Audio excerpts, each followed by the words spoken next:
Own a piece of history, a 500-year-old cottage with timber beams and a thatched roof. It's a beautiful idea, but those ancient structures demand uncompromising financial upkeep. Across the UK, there are roughly 500,000 listed buildings. Many buyers step into these properties completely unaware of the bills that follow the keys. This chart compares the baseline costs of a modern home directly against a listed building. Routine maintenance runs about 50% higher on a heritage property. When you look at major repairs, the multiplier is severe, costing 3 to 5 times more than standard cement and concrete equivalents. You are paying for compatibility. To keep the structure physically sound, you have to source historically accurate materials and hire from a very small pool of skilled artisan tradespeople who actually know how to use them. The level of oversight you face depends entirely on the building's grade. Grade 1 properties demand rigorous scrutiny and accredited specialists for nearly any intervention. Grade 2 star sits in the middle, and while Grade 2 covers over 90% of listed owners, you still need strict consent for anything that affects the building's character. Modifying these homes without that consent is a criminal offense under the 1990 Planning Act. It carries the threat of unlimited fines and even imprisonment. Crucially, the liability passes with the deed. One couple bought a Grade 2 farmhouse, only to receive an enforcement notice for an unapproved extension built by the previous owner. They had to pay £62,000 to partially demolish and rebuild it in matching stone. Ignorance of a building's past alterations leaves you entirely exposed. A standard buyer's report will not catch these issues, making a specialist Level 3 building survey from a conservation-accredited surveyor an absolute requirement before you buy. Long before you alter a single brick, you get hit with the invisible invoice. These are the recurring professional fees required simply to ask the local authority for permission to change something. A mandatory heritage statement for a modest extension can cost up to £2,500. If you need drawings, a conservation-accredited architect will typically charge 18% of your total build cost, compared to the 8% you would pay for a standard project. If your plans involve the roof, you have to account for local wildlife. Mandated bat or barn owl surveys can cost up to £1,800 and often require waiting through an entire summer season to complete.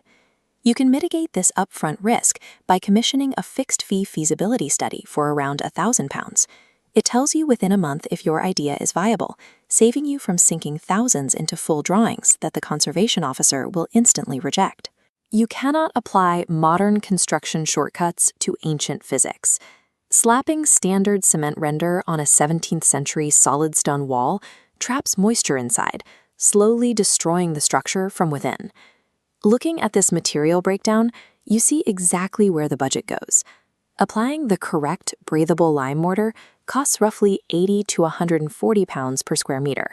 The cheap cement alternative is only £35 to £55. The gap widens on the roof. Swapping to handmade clay tiles or ribbon slate runs up to £280 per square meter, easily double the cost of modern concrete tiles. And if your windows are rotting, expect to pay between £900 and £1,800 to restore a single heritage timber sash window. Replacing them with cheap UPVC is legally prohibited anyway. These inflated prices are further compounded by reality. You are dealing with materials that require 3 to 6 month lead times, installed by a severely limited network of vetted, accredited tradespeople. Even if you never touch a single floorboard, heritage living comes with strict passive holding costs. Think of them as high-tier monthly subscriptions. Standard home insurance will not cover a listed property. You need a specialist policy calculating rebuild costs on a like-for-like basis using traditional materials.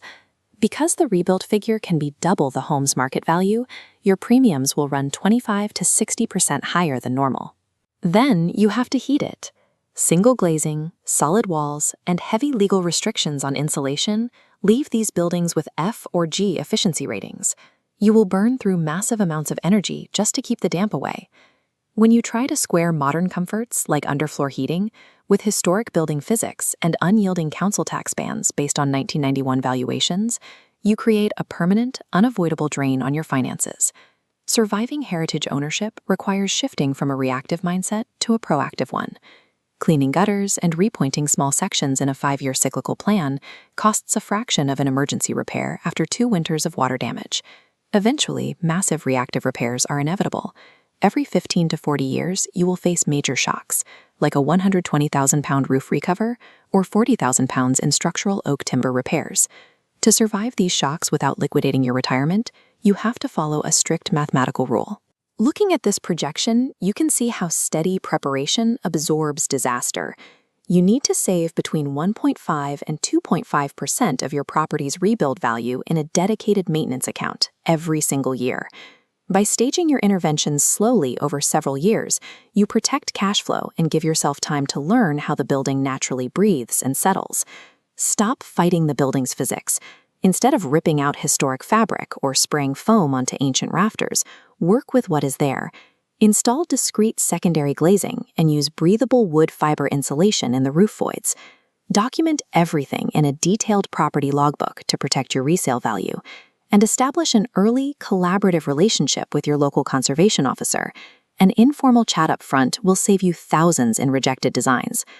Before you commit to a purchase, you need exact numbers. The Cost Saver Listed Building Running Cost Calculator generates realistic low, central, and high financial estimates based on your specific property grade and condition.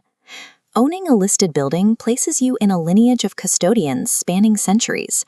It is a generational privilege, but one that demands you enter the relationship with open eyes, extreme patience, and a mathematically sound budget.